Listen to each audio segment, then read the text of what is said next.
Hey everybody, this morning I am really far north, or at least some people might think I'm really far north, in McGregor Park in Westfield. And how far north is exactly what we're going to talk about in this video. How far north is too far north for me, so stay tuned. Hey everybody, I'm Jason Compton with the Compton Home Group. Welcome back to the channel. If this is your first time to the channel and you want to know everything there is to know about living in Indianapolis or in a place like this, which is actually Westfield, Indiana, and really pretty far north, at least in most people's eyes. So if you want to know any of those things, Indianapolis, Westfield, Carmel, Greenwood, Greenfield, Plainfield, then make sure you hit that subscribe button. Also tap the little bell so you're notified every time we do a new video.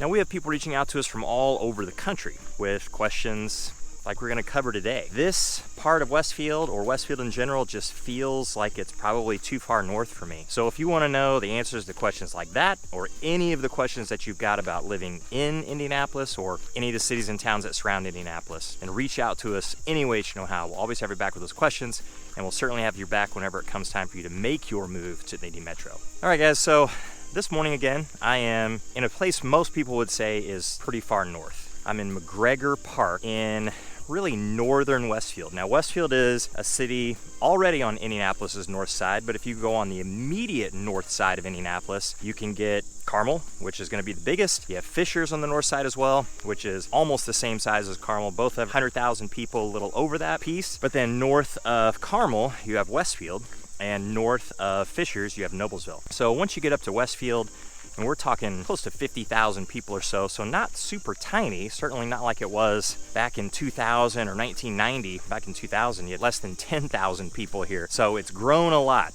in a little over 20 years. Now we're, like I said, 50,000 people or so. So I'm in this park, McGregor Park, which hasn't been here terribly long. And it's not like it's brand new this year or anything, but hasn't been around too terribly long, but it's all the way on the northern side of Westfield. In fact, the northern border of Westfield, it's not perfectly defined always. There's a bunch of people around here on the trails this morning. A big group just took off down this trail with their dogs and on a big long walk, and I thought somebody was coming up here behind me to join them, and that may happen. So if you go just north of where I am right now, you can get up to 216th Street. And 216th Street, for the most part, could be considered the northern border of Westfield. Ooh, it's really dark in here now. Going into the woods, out of that little prairie land, and it's awesome through here. This trail actually is about 3 miles or so, big loop, and you can have little cut throughs to make it shorter if you want, and it's crushed gravel and actually super nice. There are people here. This is actually a pretty good hill. I'm walking up getting out of breath. This park is used all year long, and I think it used to be a whole lot less crowded in the past, but the secret's kind of out on this place. There are a lot of people that come here to run. I know Westfield High School, it uses it for their cross country, some practices, things like that. So there are quite a few people here normally. But 216th Street is roughly that border, northern border of Westfield. When you get north of that, you can get into some other smaller towns like Cicero as an example.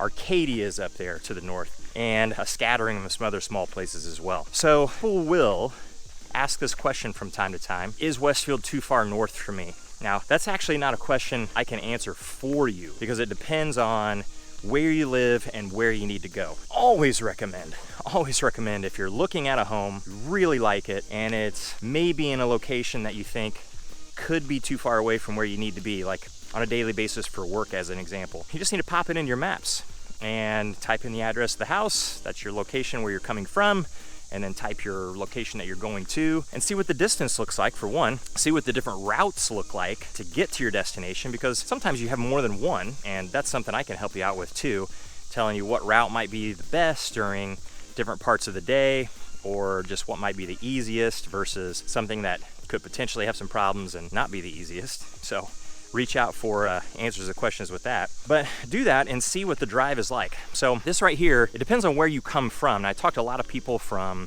places like Southern California, and they of course deal with a tremendous amount of traffic. Up here on the north side, it's dense. There is some traffic, but it's not going to be as intense as it is if you're from a place like Los Angeles. And obviously you can get into commutes that are easily over an hour, sometimes obnoxiously, at least to me, to think this, a lot longer than that. I mean, it's crazy to think that you would commute an hour and a half or 2 hours one way, but definitely talk to people that have done that. And to me, I would just have a hotel, or I don't know, it would be hard to live that far away from where you needed to be. Now, people have different reasons. Of course, there's kids might be in a certain school, or they just really like where they live. A million different reasons why you'd want to stay in a situation like that, but I know it's something that can grind on a person and wear you down over time. So it's a big question here. If they get work in Indianapolis and you're way up here close to 216th Street, say near this McGregor Park, because Westfield proper is a little further to the south. Plenty of stuff close by here, even though if you come up here, it's going to feel pretty rural. It's not going to feel like a whole lot's very close, but US 31 is just right over here to the west. You jump on US 31 and you can go down to State Road 32, which is going to have a ton of commercial, but big commercial as far as shopping and restaurants are going to be concerned would be down at US 31 and Keystone, where they connect with each other, and 146th Street. So that's a big central location for people who live in Westfield or in Carmel, because you've got Clay Terrace there, you've got other shops that are kind of shops you're going to find all over the country, like a Best Buy or a Michael's, and different restaurants like Chick-fil-A and things that you'll typically see all over the place. So you're really not that far from that, but how far away are you from a lot of the things that you need on that daily basis, like your work? So if you're working in Carmel or something like that, or even Southern Carmel, like around 96th Street, from here, if you jump on 31, you're not gonna hit a single stoplight going down there. And we're talking maybe 10, 11 miles. That's gonna take roughly 20 minutes, maybe a hair under from here. That's not that bad. And so that's the northern border of Indianapolis. But let's say you had to go really extreme and you had to go all the way to downtown Indianapolis, like Monument Circle, which there's some people that work on Monument Circle, but not very many of us do. You might work in different locations in Indianapolis, but that is really extreme. That's deep into the city. In fact, it's a little bit south of what you would have really the midpoint of Indianapolis. It's about 23 miles or so from here. And again, if you're gonna get there, there's a couple different ways. You could certainly go straight down US 31 and it turns into Meridian Street.